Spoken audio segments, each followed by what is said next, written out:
عرفت ان الراتب نزل فجايبالي شنطة السوق وقاعدة مستنياني بيها على السلم على الزحليقة بتاعتها وبتلعب وتقول لي يلا يا بابا مستعجلين ورانا شوبينج وحاجات قد كده نجيبها. المهم بقى ان فكرتها كانت كرييتيف جدا وعجبتني الصراحة، فقلت اشوف بقى الهانم دي عايزة ايه وعايزة تروح فين.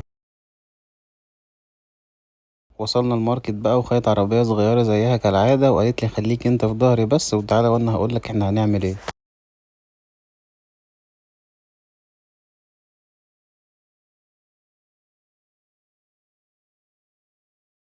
حرفيا بقى لو سبتها لدماغها ممكن تلم الماركت كله معاها وهي مروحة، امسكها من قفاها واحاول اخرجها وهي ولا هنا مصممة تجيب كل اللي هي عايزاه وتقول لي بس انت بعيد عني.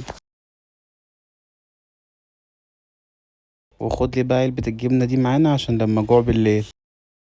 تسكت بقى وتستر على كده؟ لا طبعا ما تبقاش حور. رحنا زي اي بني ادمين طبيعيين نشتري جبنه من عند الراجل. الهانم تسكت؟ لا طبعا، راحت عند الراجل وتمدله ايديها وتشاور له على الجبنه لحد ما الراجل اداها حته في ايديها كانها شحاته. حسيتها جعانه بقى، رحت اشتريت لها باتيه جامد كده من عندهم هي بتحبه، والحمد لله قدرت اضحك عليها واخرجها بسرعه من الماركت قبل ما تبيعني اللي ورايا واللي قدامي بشويه الحاجات اللي جابتهم دول.